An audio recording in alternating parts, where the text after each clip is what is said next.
बहुत दिनों से ये बात की मांग आ रही थी कि एयरक्राफ्ट टरबाइन फ्यूल एटीएफ में जो वेट लगता है उसकी दरों को कम किया जाए। नागरिक उड्डयन मंत्रालय की तरफ से भी इस बात की पहल की गई थी और इसके पीछे ये सोच है कि यदि एटीएफ कम में वेट कम किया जाता है तो जहां एक और उड़ानों की संख्या बढ़ेगी तो उसके साथ साथ किराए में भी कमी आ सकती है।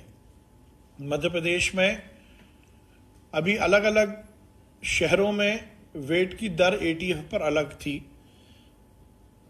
भोपाल और इंदौर पर में 25% वेट लगता था। आज कैबिनेट ने निर्णय लिया है कि इस 25% वेट को कम कर अब 4% ही वेट लगेगा, जिससे एटीएफ की दर कम होगी और चाहे प्राइवेट सेक्टर का मामला हो चाहे गवर्नमेंट सेक्टर का मामला हो, उसमें मध्य प्रदेश में उड़ानों की संख्या में इजाफा होगा और हमें ऐसी उम्मीद है कि इससे निश्चित रूप से यात्री किराया भी कम होगा।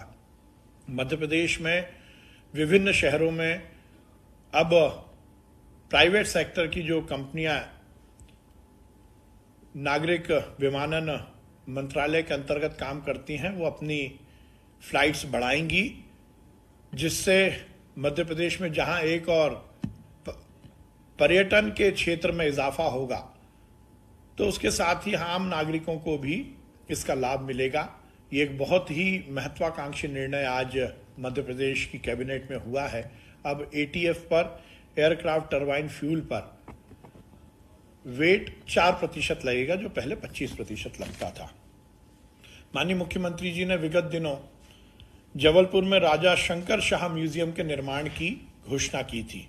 आज कैबिनेट ने निर्णय लिया है कि Indian national trust for art and cultural heritage, जो कि इसकी एक ऐसी एजेंसी है जो कि देश भर में अलग अलग स्तर पर म्यूजियम का निर्माण करती है, अब जबलपुर में राजा शंकर शाह म्यूजियम का निर्माण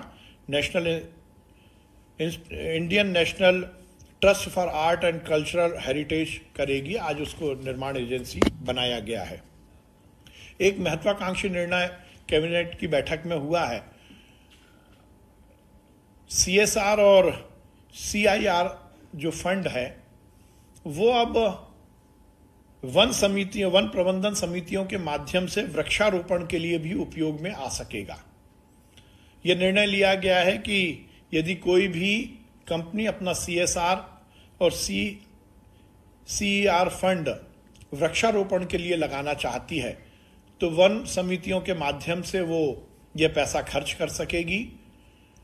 उन वनों से जो भी वनोपज होगी उसका लाभ उस वन समिति के सदस्यों को ही मिलेगा, जिससे हमारे वनवासी और वन क्षेत्र में काम करने वाले जो आदिवासी हैं उनको तो रोजगार मिलेगा ही, और उसके साथ साथ जो सीएसआर जो कंपनी खर्च कर रही है उसे कार्बन क्रेडिट का भी लाभ मिलेगा।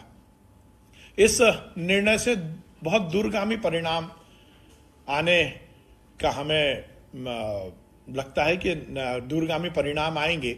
एक तो वन क्षेत्र बढ़ेगा, जिससे पर्यावरण में निश्चित रूप से संरक्षण में हम बड़ा योगदान दे सकेंगे। दूसरा, वन प्रबंधन की जो समितियां हैं जिसमें हमारे खासकर आदिवासी भाई और बंधु काम करते हैं उनको रोजगार के नए अवसर मिलेंगे। और तीसरा, कार्बन क्रेडिट के माध्यम से हम पर्यावरण में के प्रति जो हमारी कटिबद्धता है, जो पूरी दुनिया में हम इस बात को लेकर आगे, माननीय प्रधानमंत्री जी ने विगत दिनों इस बात का चर्चा भी किया था और अंतर्राष्ट्रीय स्तर पर हिंदुस्तान कार्बन क्रेडिट के मामले में और पर्यावरण संरक्षण के मामले में जो अग्रणी होना चाहता है उसमें भी मध्य प्रदेश का एक ये बड़ा योगदान रहेगा।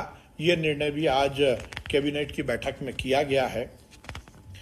लोक सेवा आयोग के अध्यक्ष और सदस्य की नियुक्ति भी आज कैबिनेट के माध्यम से हुई है। प्रोफेसर राजेश लाल मेहरा को लोक सेवा आयोग का अध्यक्ष नियुक्त किया गया है और डॉक्टर कृष्णकांत शर्मा जी को आयोग का सदस्य नियुक्त किया गया।